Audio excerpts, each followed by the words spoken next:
In this video ay tuturuan ko po kayo kung paano gumawa ng panibagong pangnegosyo, which is yung paggawa ng karyoka.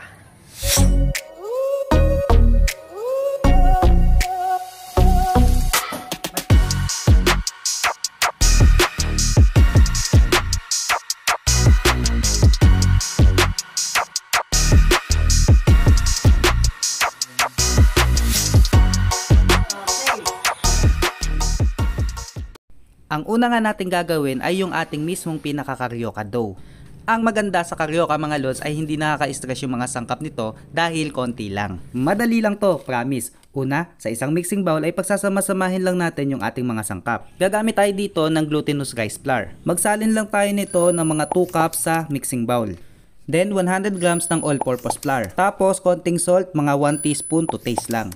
Para ma-form na natin ito into dough-like in texture ay hahaluan na natin ito ng tubig. Kaya mag-ready lang tayo ng at least mga 400 ml ng water. Pero hindi ibig sabihin yan ay ilalagay na natin ito lahat ng isang bagsakan. I-consider pa rin kasi natin dito yung ating glutinous rice. Dahil alam naman natin na iba't ibang brand yung glutinous rice. Ibig sabihin, iba-iba rin yung absorption na pangangailangan ng tubig nito. Kaya gagawin natin, pakonti-konti lang ilalagay natin dito. Magkakamay lang tayo sa paghahalo, so para masigurado nating iyang malinis, ay tamang hugas lang dapat tayo mga lods. Unti-unti lang sa paglalagay ng tubig, haluin ito at hayaan ma-absorb ng ilalagay nating flour. Then tuloy ka lang sa paglalagay mo ng tubig habang hinahalo ito hanggang sa mapansin mo na nag-form na nga siya into dough-like in texture. Nakagaya nga nito, pakita ko sa inyo yung sample dough natin. Ayan, look at that, nag-form na siya into a one whole mass, hindi siya sobrang lambot at hindi rin naman sobrang tigas. Sakto lang yung tubig. And hindi nyo na ito kailangan pang ikdid ng matagal at pakinisin pa ng gusto. Yung tipong ma-form nyo lang ito into dough-like in texture na kagaya nito ay pwede na iyon. Matapos nga yan ay dito na natin ito ipo-portion. So yung size po na gagawin nyo ay depende pa rin sa preference nyo. Kung gaano siya kaliit at gaano kalaki. Ngayon po, in my case, gagamit po ako ng panukat para po pantay yung pagkaka-portion ko. Gagamit ako ng 1 tablespoon na panukat bilang pang-scoop dito sa ating dough. Ipa-flatten ko lang siya ng ganito kasi bala kong palamanan yung ating karyoka ng cheese sa loob. Ito pong ating cheese ay optional lamang. Nagkataon lang po kasi na meron po akong nahalong cut doon sa aming rep. Pwede ka namang hindi na tayo maglagay. Pero mas masarap nga lang talaga yung pwedeng kalabasan ng ating gagawing karyoka kung meron ito. Kapag ganitong pinalaman na natin siya ng cheese sa loob, i-make sure lang natin na properly yung pagkakasil natin sa kanya. Para kapag pinalito mamaya ay hindi basta-basta mag-pop out yung cheese doon sa loob. Ayun na yun, bilugin nyo lang siya na kagaya nito at isalansan ng maayos. Then ulitin lang yung proseso para naman doon sa mga natitira pang pwedeng magawa pang karyoka. Ito nga at mula sa ating dough ay nakagawa tayo ng total yield of 19 pieces. Itong mga nabilog natin na karyoka na to, yung mga na-portion natin na yan, na naging parang itsurang mochi na yan. Ayan o, parang mochi na siya. Mapapansin nyo.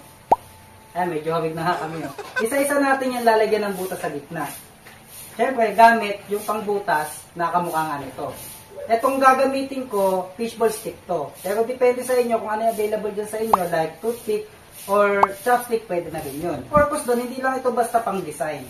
Kaya siya natin lalagyan ng butas sa gitna is because para kapag pinrito natin siya mamaya, magkaroon ng pinakasingawan yung init na matatakap dun sa pinakaloob. Kasi nga, pwede yan mag-pop. So, ang tendency kung wala yan butas, matatrap lang yung pinakainit sa loob hanggang sa mag-overexpand dyan, tapos magpa-pop siya na pwede tayong mag-post na matalsikan nga tayo ng mantika. Which is ayaw naman natin. Isa-isa lang natin yan lalagyan ng mga butas para magkaroon ng singawan.